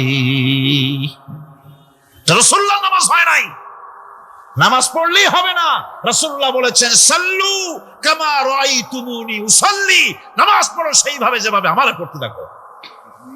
ভাইরা, রাসূল করিম সাল্লাল্লাহু আলাইহি ওয়াসাল্লামের যে নামাজ, হুজুর যেভাবে নামাজ পড়েছেন হাদিসে যা পাওয়া যায়, হাদিসে বুখারীতে সব আছে, দেখে নিবেন, সেইভাবে নামাজটা আদায় করে নিবেন।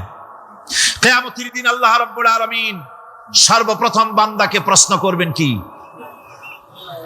বুখারী শরীফে এসেছে, আন আবি হুরায়রা রাদিয়াল্লাহু তাআলা قال سمعت رسول الله صلى الله عليه وسلم يقول إنما يحاسب به العبد يوم القيامة من عمله صلاته। বুখারী শরীফের হাদিস, আল্লাহ রাব্বুল আলামিনের নবী বলেন, হযরত আবু হুরায়রা হাদিস খানা বর্ণনা করেছেন, তিনি বলেন যে আমি রাসূলের মুখে শুনেছি, কিয়ামতের দিন আল্লাহ রাব্বুল আলামিন সর্বপ্রথম তার বান্দার কাছে প্রশ্ন করবেন, বান্দা নামাজ আদায় করেছিলি কিনা? নামাজ সর্বপ্রথম প্রশ্ন। যেরকম সর্বপ্রথম প্রশ্নটা কি? নামাজ। এই নামাজ আপনার বাচ্চাদেরকে যখন 7 বছর বয়স হবে নামাজের হুকুম করবেন, 10 বছরে নামাজ না পড়লে প্রহার করতে বলা হয়েছে। নামাজের জন্য কড়াকড়ি করতে হবে। পুরুষ নারী মেয়েদের মাসের ভিতরে কখনো কখনো তাদের যে সমস্ত মাসলা মাসাইল আছে সেই অনুযায়ী কখনো তাদের ক্ষমা আছে, বাকি তাদের নামাজ পড়তে হবে। আর পুরুষের জন্য পাগল হয়ে যাওয়া, বেহুশ হয়ে যাওয়া ছাড়া নামাজ মাপ নাই, নামাজ পড়তেই হবে। এই যে নামাজ না হলে ঈমান থাকবে না, ঈমান নষ্ট হবে, কিয়ামতে জাহান্নামে যাওয়া লাগবে। এসব কথা শোনার পর আজকের তাফসীরুল কোরআন মাহফিলে আমরা কি ওয়াদা করতে পারি যে আমরা মালাকুল মউত যতক্ষণ পর্যন্ত আমাদের মাথার কাছে না আসবে নামাজ ছেড়ে দেব না? এই ওয়াদা কি করতে পারি? 2 হাত উঁচু করুন, বলেন, ইয়া আল্লাহ, আমি তোমার নামে শপথ করছি, যতদিন মালাকুল মউত আমার মাথার কাছে না আসতেছে ততদিন পর্যন্ত ফরজ নামাজ, ফরজ রোজা ছেড়ে দেব না। ইয়া আল্লাহ, মৃত্যু পর্যন্ত আমার এই ওয়াদা পালনের তৌফিক আমাকে দান করো, আমিন। আল্লাহ পাক আমাদের এই ওয়াদা মঞ্জুর করুন, জোরে কোন আমিন। কোন বিজ্ঞানী, বড় বড় বিজ্ঞানী, চিকিৎসা বিজ্ঞানী, এরা কিন্তু নাস্তিক হয় না। নাস্তিক হয় সাহিত্যিক আর দার্শনিক, এরাই নাস্তিক হয় বেশি। যারা বড় বড় বিজ্ঞানী আকাশ নিয়ে গবেষণা করে, জমিন নিয়ে গবেষণা করে, মানুষের হিউম্যান বডি এটা নিয়ে চিন্তা করে গবেষণা করে, আল্লাহরে না মানলো অন্তত চিন্তা করে নিশ্চয়ই এই সিস্টেমের পেছনে কোনো না কোনো মহাশক্তি কাজ করছে।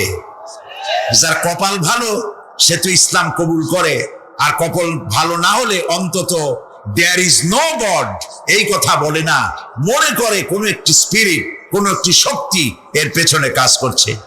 কেবলমাত্র শান্তিনিকেতনের মুরিদ যারা, ওইখানকার খলিফা যারা, এরকমের সাহিত্যিক, এরকমের দার্শনিক, ওরাই দুনিয়ার সব বোঝে, আল্লাহরে বোঝে না।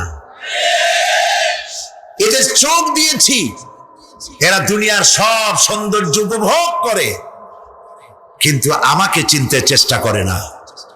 তারা আমার কিতাব দেখে না, আমার সৃষ্টি দেখে আমাকে অনুভব করতে চেষ্টা করে না।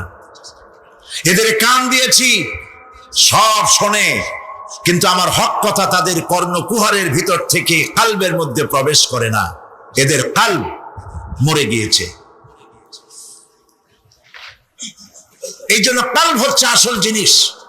কবি বলছেন, মুঝে ये डर है कि दिले जिंदा तू ना मर जाए, मुझे ये डर है कि दिले जिंदा तू ना मर जाए, कि जिंदगानी इबारत है तेरे जीने से, मुझे ये डर है कि दिले जिंदा तू ना मर जाए। আমার এই ভয় হয়, হে আমার জীবিত আত্মা, তোর জন্য মৃত্যু না হয়ে যায়। কারণ তোর বেঁচে থাকার অর্থই হলো আমার বেঁচে থাকা, আর তুই মরে যাওয়ার অর্থ হলো আমি মরে যাওয়া। যে যার বিবেক মারা গেছে তার বেঁচে থাকার কোনো লাভ নাই। বিবেক জাগ্রত সচেতন ওই সব মানুষের যারা আল্লাহ পাকের সৃষ্টি নৈপুণ্যতা দেখে মাথা সেজদায় অবনত করে দেয়। আল্লাহ পাক বলছেন, কাল্ব দিলাম, গবেষণা করলো না, চোখ দিলাম, দেখলো না, কান দিলাম, শুনলো না। এদের অবস্থা কি? আল্লাহ রাব্বুল আলামিন বলেন, উলাইকা কাল আনআম, এরা চতুষ্পদ জানোয়ারের মতো, এরা পশু। এরপরে আল্লাহ পাক বলছেন, বালহুম আদাল, পশুর চাইতে নিকৃষ্ট। প্রিয় ভাই সব, জাহান্নাম বড় কঠিন জায়গা। হাসরবাসীরা জাহান্নামের গর্জন শুনতে পাবে। খুব কঠিন জায়গার দিকে আমরা প্রতি মুহূর্তে অগ্রসর হচ্ছি। আল্লাহ যেন জাহান্নাম থেকে আমাদেরকে রক্ষা করেন, আমরা বলি আমিন। কিয়ামতের ময়দানে জাহান্নামের গর্জন হাসরবাসীরা শুনতে পাবে। আল্লাহ রাব্বুল আলামিন বলেন, ইদা উলকু ফিহা সামিউ লাহা শাহীকান ওয়া হিয়া তাফুর, যখন জাহান্নাম গর্জন করতে থাকবে, জাহান্নামের প্রচন্ড গর্জন, তাকাদু তামাইয়াজু মিনাল গায়ব, মনে হবে যেন জাহান্নাম গোসায় ফেটে পড়তে চাইছে। কুল্লামা উলকিয়া ফিহা ফাওজুন সাআলাহুম খাজানাতুহা আলাম ইয়াতিকুম নাযীর, যখন কোন দলকে জাহান্নামের কাছে নিয়ে যাওয়া হবে, জাহান্নামের দ্বার রক্ষী বলবে, কেন জাহান্নামে আসলি? এই কঠিন জাহান্নামের পরিণতি সম্পর্কে কেউ কি তোমাদেরকে কিছুই শোনায় নাই? কোন সতর্ককারী কি তোমাদের কাছে আসে নাই? জাহান্নামীরা বলবে, ক্বালু বালা ক্বাদ জাআনা নাযীর, হ্যাঁ আমাদের কাছে সতর্ককারী এসেছিল। فكذبنا وقلنا ما نزل الله من شيء, আমরা সতর্ককারী আমাদেরকে জাহান্নামের কথা বলেছে, জান্নাতের কথা বলেছেন, আমরা এটাকে মিথ্যা মনে করেছি আর মনে করেছি আল্লাহ সব কিছুই নাজিল করেন নাই। জাহান্নামীরা আফসোস করে বলবে, ওয়াকালু লাউ কুন্না নাসমাউ আও নাআকিলু মা কুন্না ফি আসহাবিস সাঈর, আরে যদি শুনতাম, নাসমাউ মানে মানতাম, যদি মানতাম, আলেমেরা যা বলেছিলেন কোরআন থেকে হাদিস থেকে, নবীরা যা বলেছিলেন, যদি মানতাম আর যদি বুঝতাম, আমল করতাম, আজকে জাহান্নামের কঠিন শাস্তির মুখোমুখি আমাদেরকে হতে হতো না। প্রিয় ভাই সব, জাহান্নাম বড় কঠিন জায়গা হবে। এই জাহান্নামে কারো মৃত্যু হবে না। এই পৃথিবীতে রোগ হোক, যত বড় মারাত্মক রোগ হোক, একদিন রোগী জরাজীর্ণ হয়ে ক্লান্তি হয়ে মৃত্যু হয়ে যাবে ঠিক, কিন্তু মানুষ যখন জাহান্নামে চলে যাবে, মৃত্যু যতই কামনা করুক না কেন, মৃত্যু আর আসবে না। আল্লাহ পাক বলেছেন, সুম্মা লা ইয়ামুতু ফিহা ওয়া লা ইয়াহইয়া, জাহান্নামের কঠিন শাস্তি, মানুষ সেখানে বাঁচবেও না, মরবেও না, এমন এক দুরবস্থার মুখোমুখি হতে হবে পৃথিবীর মানব মণ্ডলীকে, কাফেরদেরকে, যারা জাহান্নামে যাবে। জাহান্নামীরা মৃত্যু কামনা করবে, বলবে আরে যদি মরে যাইতাম। কোরআনে কারীমে রব্বুল আলামিন বলেছেন লা তাদউ সুবুরান ওয়াহিদান ওয়ালা ওয়াদউ সুবুরান কাসীরা। এক মৃত্যু কামাই করো না, একটা মৃত্যু কামনা করো না। 1000 বার যদি মৃত্যু কামনা করো, মৃত্যু আর আসবে না। এই জাহান্নামের কঠিন শাস্তির ভেতরে মানুষকে থাকতে হবে। প্রিয় ভাই সব, এই জাহান্নামে সামান্য সামান্য পাপের কারণে, যে কোনো পাপের কারণেই জাহান্নাম হবে না। এই জাহান্নামে কারা যাবে তার একটি বয়ান আল্লাহ পাক কোরআন শরীফের মধ্যে বলে দিয়েছেন। একটি আয়াতের মধ্যে আল্লাহ রাব্বুল আলামিন বলেন আলকিয়া ফি জাহান্নাম কুল্লা কাফফারিন আনিদ মান্নাইন লিল খায়রি মু'তাদিন মুরিব। প্রত্যেক অস্বীকারীকে জাহান্নামে যেতে হবে। যারাই আল্লাহ পাককে অস্বীকার করেছে তাদেরকে জাহান্নামে নিক্ষেপ করা হবে। যে সত্যের পথে প্রতিবন্ধকতার সৃষ্টি করেছে, ইসলামী আন্দোলনের সামনে বাধার সৃষ্টি করেছে, আর আল্লাহ পাকের সীমা লঙ্ঘন করেছে, দ্বীনের প্রতি সন্দেহ পোষণ করেছে, আর আল্লাহর সাথে শিরক করেছে, তাদের সকলকেই জাহান্নামে যেতে হবে। নাউযুবিল্লাহি মিন যালিক। আল্লাহ পাক এর থেকে আমাদেরকে হেফাজত করুন, আমরা বলি আমিন। প্রিয় ভাই সব, নবী রাসূলগণ তারা এই পৃথিবীতে আল্লাহর দেওয়া জীবন বিধান নিয়ে এসেছিলেন। একে অস্বীকার যারা করবে তাদেরকে কিয়ামতে জাহান্নামে নিক্ষেপ করা হবে। প্রতি মুহূর্তে আল্লাহর রহমতের উপরে বেঁচে থেকে যারা আল্লাহ পাকের কৃতজ্ঞতা স্বীকার করবে না তাদেরকেও জাহান্নামে যেতে হবে। কোরআনে কারিমে আল্লাহ পাক বলেছেন লা ইন শাকারতুম লা আযীদান্নাকুম ওয়া লা ইন কাফারতুম ইন্না আযাবি লাশাদীদ। আমার নিয়ামতের কৃতজ্ঞতা যারা স্বীকার করবে, আমার নিয়ামতের শুকর যারা আদায় করবে, আমি তাদের নিয়ামতকে বাড়ায় দেব। আর যারা অস্বীকার করবে, শুকর আদায় করবে না, তাদের জন্য শাস্তি দেওয়া হবে। এই জন্য আল্লাহ পাকের নিয়ামতের শুকরিয়া আদায় করতে হবে। 2 নম্বরে আল্লাহ পাকের হুকুম আহকাম মেনে জীবন পরিচালনা করতে হবে।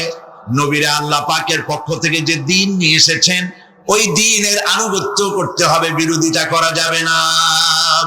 যারা ইসলামী আন্দোলনের বিরোধিতা করবে, আল্লাহর দ্বীন প্রতিষ্ঠার পথে যারাই বিরোধিতা করবে, জায়গা হবে কোথায়?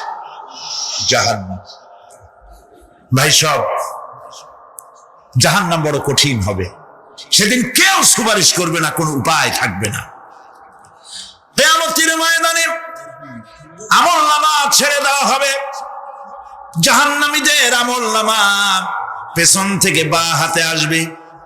কোরআনে কারিমে আল্লাহ পাক বলেন ওয়া আম্মা মান উতিয়া কিতাবাহু বিশিমালিহি ফায়াকুলু ইয়া লাইতানি লাম উতা কিতাবিয়া।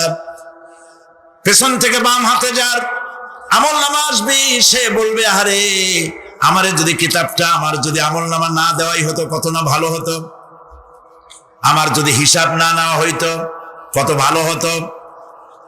ওয়ালান আদরি মা হিসাবিয়া ইয়া লাইতাহা কানাতিল কাদিয়া।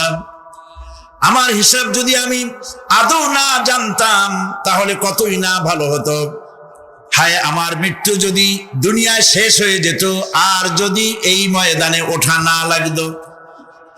মা আগনা আন্নি মালিয়া হালাকা আন্নি সুলতানিয়া। আজ আমার অর্থ সম্পদ কোনো কাজে লাগলো না, আমার ক্ষমতা প্রতিপত্তি কোনো কাজে লাগলো না।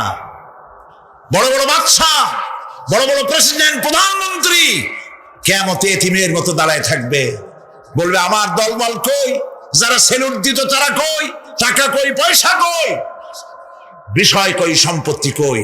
কিচ্ছু পাবে না।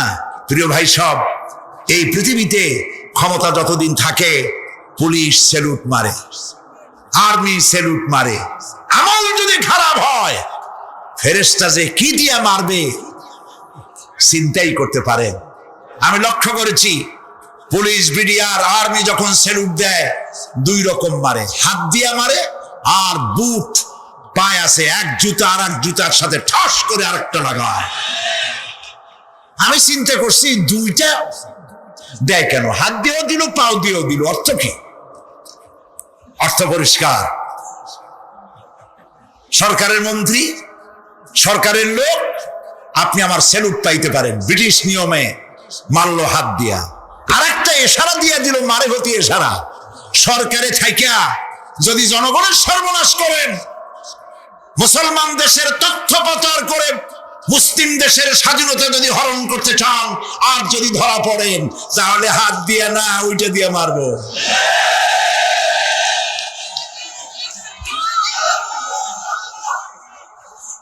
মানুষ কিয়ামতের ময়দানে রাজা বাদশা সব হয়রান হয়ে যাবে। জাহান্নামীদেরকে, কাফেরদেরকে, কাফেররা উপস্থিত হবে। কোরআনে কারীম আমলনামা বাম হাতে, বেঈমানদের বাম হাতে আমলনামা দিয়ে আল্লাহ পাক বলবেন, খুযুহু ফাগুল্লুহু সুম্মাল জাহিমা সাল্লুহু সুম্মা সিলসিলাতি যারউহা সাবউনা যিরাআন ফাসলুকুহু। আল্লাহ পাক বলেন, পাকড়াও করো, কে ধরো, খুযুহু ধরো, ফাগুল্লুহু ওর গলায় বেড়ি লাগাও, সুম্মাল জাহিমা সাল্লুহু এরপর জাহান্নামে নিক্ষেপ করো, সুম্মা সিলসিলাতিন যারউহা সাবউনা যিরাআন ফাসলুকুহু 70 গজ লম্বা শিকল দিয়া বাঁধ, জাহান্নামে নিক্ষেপ করো। এই জাহান্নামে ওই সব কাফিরদের জন্য হবে। এই আযাব আল্লাহ পাক কেন দিবেন, কারণ সম্পর্কে আল্লাহ পাক বলেন, ইন্নাহু কানা লা ইউমিনু বিল্লাহিল আযীম। মিসকিন, মিসকিনদেরকে এরা খেতে দিত না, মিসকিনদেরকে, দুস্থদেরকে নিজেরাও খেতে দিত না, কাউকে খাবার দিতে উৎসাহিতও করত না। জাহান্নামে যাওয়ার জন্য আরো দুইটা কারণ রয়েছে, তার একটি এখানে বলেছি, দুটি কারণ এখানে আছে, আর একটা কারণ আর এক জায়গায় আছে।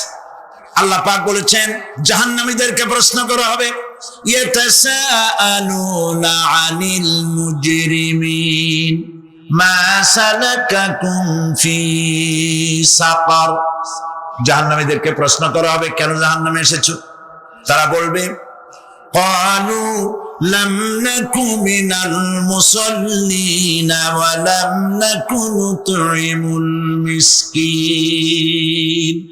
আমরা নামাজ আদায় করি নাই, নামাজ পড়ি নাই, আর মিসকিনদেরকে খেতে দেই নাই। মারাত্মক কারণ হবে জাহান্নামে যাওয়ার এগুলি। প্রিয় ভাই সব,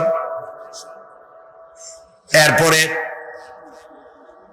কিয়ামতের দিন আমলনামা দিয়ে দেওয়ার পর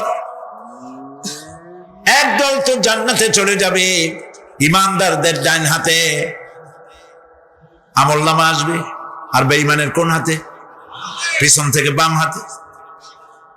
জাহান্নামীরা জাহান্নামে যাওয়ার পর তারা সেখানে বসে জান্নাতীদেরকে দেখতে পাবে। সুবহানাল্লাহ।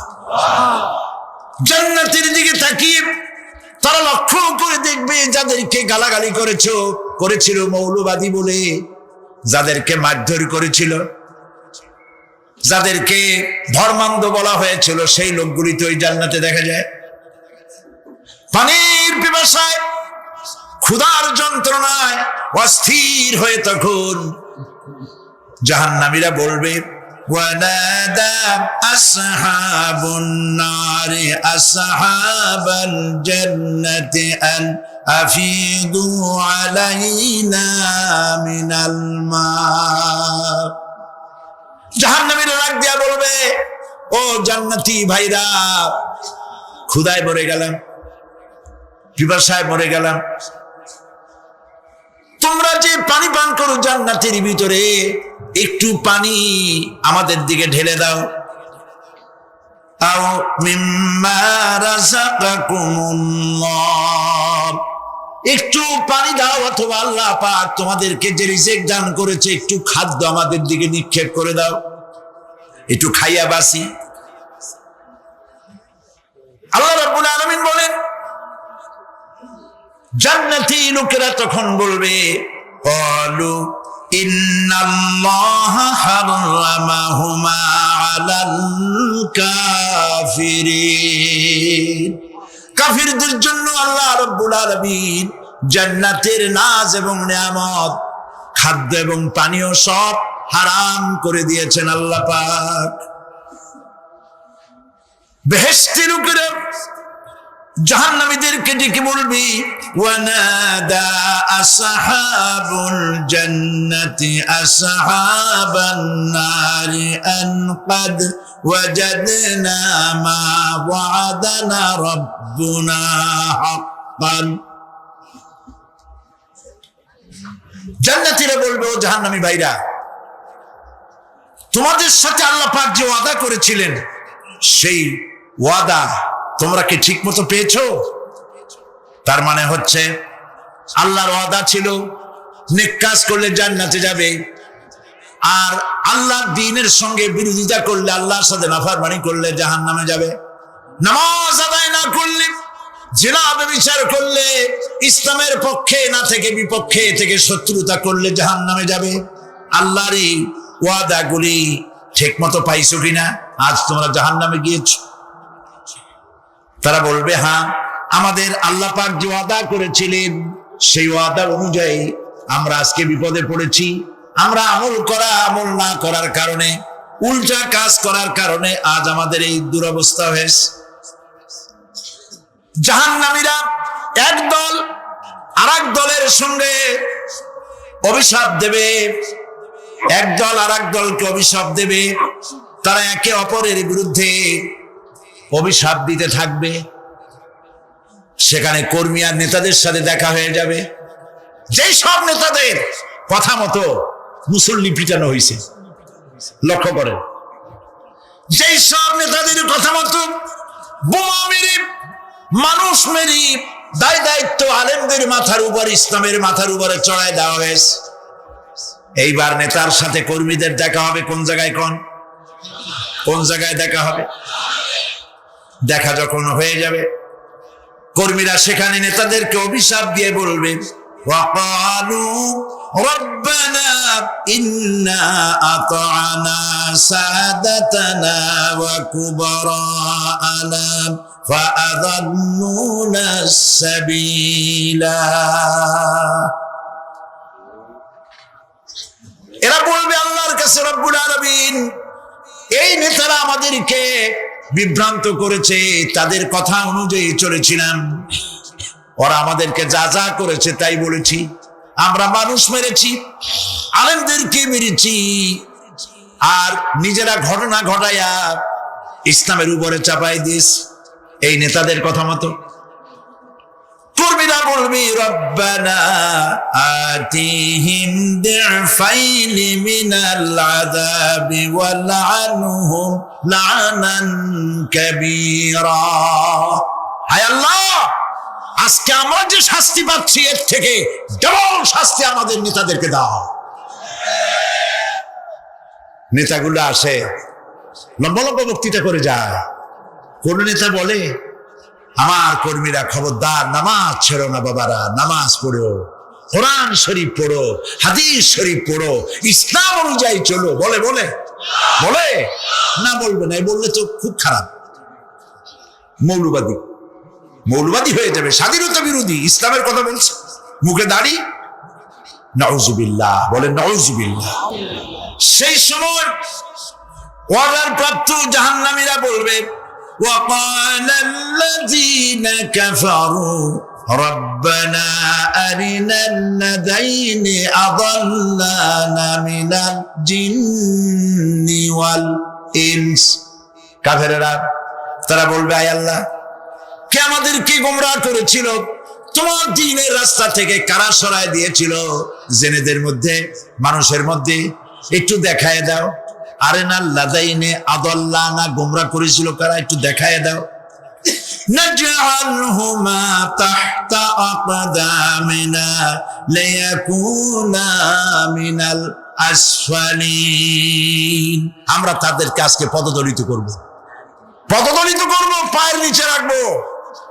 সেদিন কর্মীরা নেতাদের সম্পর্কে এই কথা বলবে। প্রিয় ভাই সব, সেই কিয়ামতের ময়দানে কেউ কারো কোনো উপকার করতে পারবে না, নেতাও পারবে না কর্মীর উপকার করতে, আর কর্মীরাও তো পারবেই না। এই জাহান্নামের ভিতরে নেতা কর্মীদের কথোপকথনের মধ্যে এই শয়তানের সঙ্গে দেখা হয়ে যাবে। কার সাথে দেখা হবে? শয়তানের সাথে। এই যে কথাগুলি আমি বলছি, এগুলি গল্প, আমার বানানো কথা? চিল্লায় বলুন, কার কথা? প্রিয় ভাই সব, কান লাগায় শোনেন, ফায়দা হবে। আল্লাহ যেন আমাদের ফায়দা দেন, বলি আমিন। ভাইরা আমার, এখন তো শয়তান দেখা যায় না, দেখা যায়? এখন দেখা যায় না, দেখলেও বোঝা যায় না কি কায়দায় কোন শয়তান আসছে, বুঝবার উপায় নাই। জাহান্নামের মধ্যে শয়তানের সাথে দেখা হয়ে যাবে। শয়তানের কথা মানুষেরা শোনে, গুনাহ করে নিজে।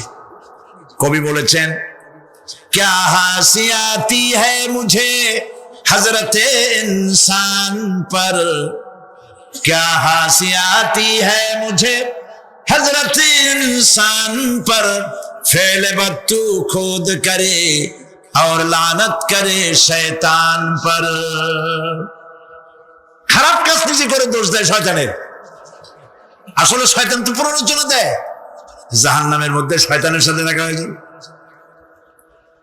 শয়তানকে যখন সবাই অভিযুক্ত করবে, তোর কারণেই তো জাহান্নামে এলাম, শয়তান তখন বলবে, ওয়াকালা শাইতানু লাম্মা কুদিয়াল আমরু ইন্নাল্লাহা ওয়া'আদাকুম ওয়া'দাল হক ওয়া ওয়া'আদতুকুম ফাখলাফতুকুম। শয়তান বলবে, আল্লাহ তোমাদেরকে সত্য প্রতিশ্রুতি দিয়েছিলেন, আমারে দোষ দিয়া লাভ নাই, আমারে দোষ দিয়া লাভ নাই। আল্লাহ পাক সত্য ওয়াদা করেছিলেন, তিনি ওয়াদা করেছিলেন তার কথা যদি শোনো, নামাজ যদি আদায় করো, জেনা যদি না করো, মদ জিয়া যদি না খেলো, সুদঘুষ যদি না খাও, আল্লাহ জান্নাত দান করবে। এটা ছিল তার ওয়াদা। আল্লাহ তার ওয়াদা পালন করে যারা তার হুকুম মেনে চলেছে তাদেরকে জান্নাত দান করেছেন। আর আমার ওয়াদা ছিল ভিন্ন। আমি ওয়াদা করেছিলাম, এই ড্রিঙ্ক আর বিমেরি খাওয়ার ফুর্তি করো, দুনিয়াটা মস্ত বড়, দুনিয়া কা মজা লে লো, দুনিয়া তোমারি হ্যায়। শয়তানের কথা। কার কথা? শয়তানের কথা। শয়তানের কথা মতো শয়তান বলল, আমি বললাম পরকাল নাই, দেয়ার ইজ নো গড। বুদ্ধিজীবী মার্কা কথা। শ্রেষ্ঠ বুদ্ধিজীবী কে? চিল্লায় কোন? আমি অনেকগুলো ওয়াদা করছিলাম, এইটা নাই সেইটা নাই, আল্লাহ রসুলের কথা মানা মানার দরকার নাই। এমনি করে আল্লাহ যে ওয়াদা করেছিলেন সমস্ত ওয়াদা তিনি পালন করেছেন, আর আমি যে ওয়াদা করেছিলাম আজ আমি খেলাপ করলাম। এমন জায়গায় বলবে যে এইটারে শোধ করার, এটা সংশোধন করার আর কোন উপায় নাই। শয়তান আরো বলবেন, ওয়ামা কানা লি আলাইকুম মিন সুলতান, আর আমি যে ওয়াদাগুলি করেছিলাম এর পিছনে কোনো দলিল ছিল না। আলেমরা কথা বলছে, কোথায় কোথায় কোরআন বলছে, হাদিস বলছে, লক্ষ্য করে শুনতেছেন আপনারা? আলেমরা কথা বলেছি, কোথায় কোথায় কোরআন আর হাদিসের দলিল পেশ করেছে, আল্লাহর কথা রাসূলের কথা পেশ করেছে। ওয়ামা কানা লি আলাইকুম মিন সুলতান, আর আমার কথার ভিতর কোনো দলিল ছিল না।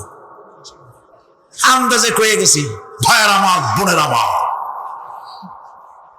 দিলাম একটা ডাক, ডাইনে তাকানো বায়ে তাকানো নাই, সবাই দিলাম দৌড়।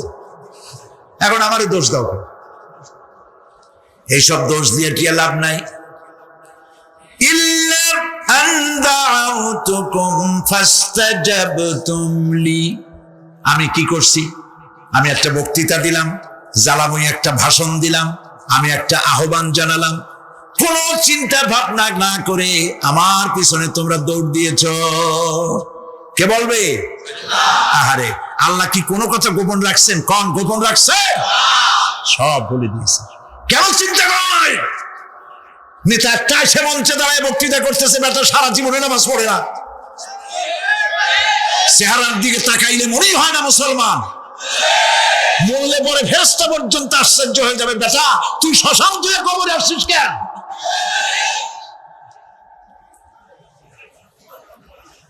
এগুলোর পিছনে দৌড়েছে তোমার ভাই, আমার ভাই, উল্লুক ভাই, ভাল্লুক ভাই। আজিব আজিব, কার পিছনে দৌড়াও? তুমি একটু চিন্তা করে দেখবে না কোন বেটার পিছনে দৌড়াই? শয়তান বলবে আমি শুধু একটা দাওয়াত দিয়েছিলাম, আমার দাওয়াত, আমি একটা আহ্বান করেছিলাম, কোনো বিবেচনা না করে, আমার চরিত্র, আমার আখলাক না দেখে আমার পেছনে পেছনে দৌড়াইছো। মা আনা বিমুসরিখিকুম ওয়া মা আনতুম বিমুসরিখি। আজ আমি তোমাদের কোনো সাহায্য করতে পারবো না, আমি তোমাদের চাইতেও বড় বিপদে আছি, তোমরা আমার সাহায্য করতে পারবে না। নাউযুবিল্লাহ মিন যালিক। আহারে, কি ভাই উপায় থাকবে আর? এরপরে জাহান্নামের নেতাদের সাথে অনুসারীদের আর একবার দেখা হবে। আল্লাহ রাব্বুল আলামিন বলেন, এবার অনুসারীরা নেতাদেরকে ডেকে বলবে, শয়তানের কাছে পাত্তা পাবে না। শয়তান বলবে, যা বেটা, আমার কথা শুনছিলি কেন? আমি নিজেই বিপদে আছি। জাহান্নামীরা এরপরে দেখা হবে, তাদের নিজেদের নেতাদের সঙ্গে দেখা হয়ে যাবে। এই তো বড় বাবাজিরে পাইছিস। وقال الضعفاء للذين استكبروا إنا كنا لكم تبعا فهل أنتم مغنون عنا من عذاب الله من شيء। অনুসারীরা সেদিন নেতৃবৃন্দকে বলবে, আমরা তোমাদের অনুগামী ছিলাম, ও নেতারা, যা কইছো তাই শুনছি, যা বলেছ তাই শুনেছি, যারে মারতে বলছো তারে মারছি, সারা রাত তোমাদের কথা মতো ইসলামের বিরোধিতা করছি। করছে না? যা বলেছ তাই করিস। এখন তোমরা কি পারো? আমরা তো অনুসারী ছিলাম। ফাহাল আনতুম মুগনুনা আন্না মিন আযাবিল্লাহি মিন শাই। আজকে দুনিয়াতে এত বাহাদুরি করছো, আজ এই জাহান্নামের ভিতরে একটু আযাব কি কমাই দিতে পারো নাকি? নেতারা বলবে, ক্বালু লাউ হাদানাল্লাহু লাহাদাইনাকুম সাওয়াউন আলাইনা আজাযিনা আম সাবারনা মা লানা মিন মাহিস। নেতারা বলবে, আল্লাহ যদি আমাদেরকে হেদায়েত করতেন, হেদায়েত দিতেন, আমরাও তোমাদেরকে হেদায়েত দিতাম। আজ ধৈর্য ধরো আর না ধরো, তোমাদের অবস্থা আর আমার অবস্থা সমান সমান। জাহান্নাম ছাড়া আজ আর কোনো গতি নাই, কিচ্ছু করার উপায় নাই, সব সর্বনাশ হয়ে যাবে। খাসিরাত দুনিয়া ওয়াল আখিরা যালিকা হুয়াল খুসরানুল মুবিন। এটাই হলো, দিনও গেল, দুনিয়াও গেল, আমও গেল, সালাম, সব শেষ। প্রিয় ভাইয়েরা আমার, এরপরে আল্লাহ পাক বলছেন, জাহান্নামীরা, তাদেরকে কোনো ভালো খাবার দেওয়া হবে না। লা ইয়াযুকুনা ফিহা বারদাও ওয়ালা শারাবা। কোনো ঠান্ডা পানি তারা সেখানে পাবে না। কি পাবে? টকবগে উত্তপ্ত গরম পানি। আর ঘা হইলে, শরীরে ঘা হলে তার থেকে কি বের হয়? পুজ, ক্ষতের ক্ষরণ পুজ আর টকবগে গরম পানি, এগুলি দেওয়া হবে। নাউযু বিল্লাহি মিন যালিক। ভাইরা আমার, আল্লাহ পাক কোরআনে কারীমের মধ্যে বলেন, তুসকা মিন আইনিন আনিয়া লাইসা লাহুম তাআমুন ইল্লা মিন দারি'in লা ইউসমিনু ওয়া লা ইউগনি মিন জু'। টকবগে ফুটন্ত পানি তাদেরকে পান করানো হবে, কাঁটা যুক্ত ঘাস খেতে দেওয়া হবে।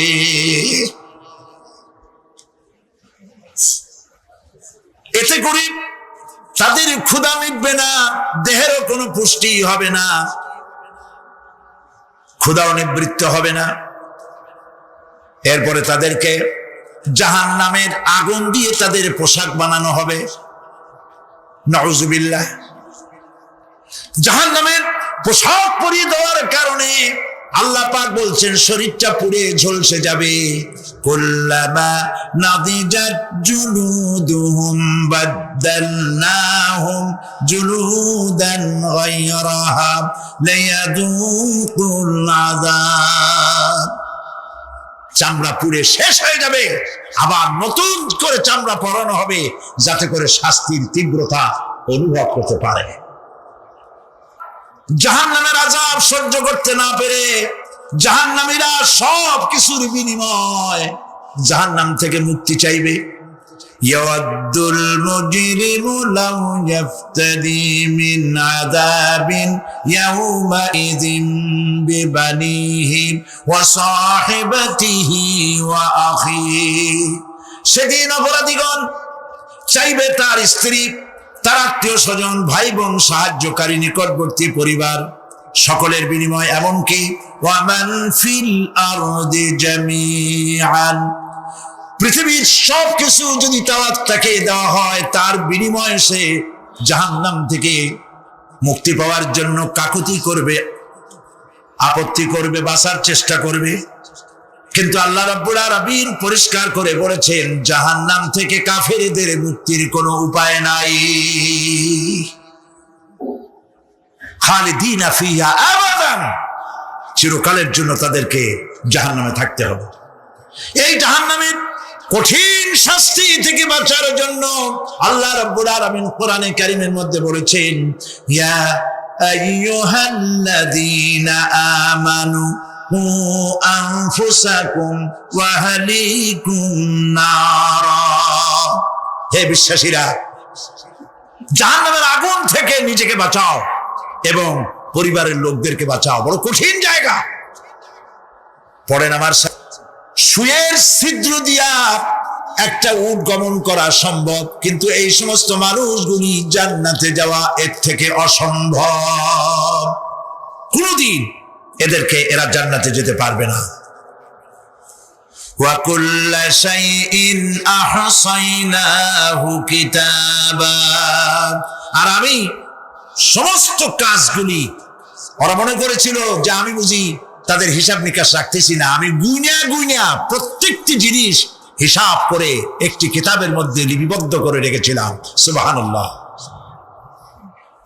প্রিয় ভাইয়েরা, আল্লাহ পাক আমাদের সঙ্গে ফেরেশতা দিয়েছেন। আল্লাহ পাক কোরআনে কারীমে বলেন, লাহু মুআক্কিবাতুম মিন বাইনি ইয়াদাইহি ওয়া মিন খালফিহি ইয়াহফাযুনাহু মিন আমরিল্লাহ। ইয়াহফাযুনা মিন আমরিল্লাহ। তোমার ডানে, তোমার বামে, তোমার সামনে, তোমার পশ্চাতে আমার ফেরেশতারা তোমাদেরকে ঘিরে আছে। ওয়া ইন্না আলাইকুম লাহাফিযিন কিরামান কাতিবিনা ইয়ালামুনা মা তাফআলুন। সম্মানিত লেখক তোমাদের সাথে লাগিয়ে দেওয়া হয়েছে, তোমরা যা করো সব তারা জানে। সমস্ত কথাগুলি রেকর্ড হয়ে যাচ্ছে। আল্লাহ রাব্বুল আলামিন বলেন وَيَعْلَمُ مَا فِي الْبَرِّ وَالْبَحْرِ وَمَا تَسْقُطُ مِنْ وَرَقَةٍ إِلَّا يَعْلَمُهَا। আল্লাহ পাক বলছেন পানির ভিতরে কি হয়, স্থল ভাগে কি হয়, সব আমি জানি। এমনকি এই পৃথিবীর কোন একটি পাতা যদি, কোন গাছের পাতা যদি বৃন্তচ্যুত হয়ে ডাল থেকে খসে যদি মাটিতে পড়ে যায়, তাহলে কোন গাছের কোন পাতাটি পড়েছে তোমার আল্লাহর কাছে তার খবর হয়ে যায়। আটলান্টিক মহাসাগরে অতল তলদেশে, যেখানে কারো নজর যায় না, মাইক্রোস্কোপ যন্ত্র ছাড়া দেখা যায় না, এমন একটা ছোট্ট পোকা যদি সেখানে বসে ক্ষুধার যন্ত্রণায় অথবা পেটের ব্যথায় যদি চিৎকার মারে, কেউ দেখে না, কেউ শোনে না, আল্লাহ পাক বলেন আমি দেখতে পাই, শুনতে পাই। মোমেন বান্দারা যদি বিপদে পড়ে আর আমারে যদি ডাকে, আমি আল্লাহ রব্বুল আলামিন বাঁচাইয়া দেব। মাজারে যাইও না, মাজারে যেও না, এই মাজারগুলি তোমাদেরকে কিচ্ছু দিতে পারবে না। বিশ্বাস করো মুসলমান, মাজারে চাদর দিও না, আগরবাতি দিও না, মোমবাতি দিও না, টাকা পয়সা দিও না। যে ব্যক্তি মারা গেছে তোমাকে কিচ্ছু দিতে পারবে না, পারবে না, পারবে না। আল্লাহু আকবার।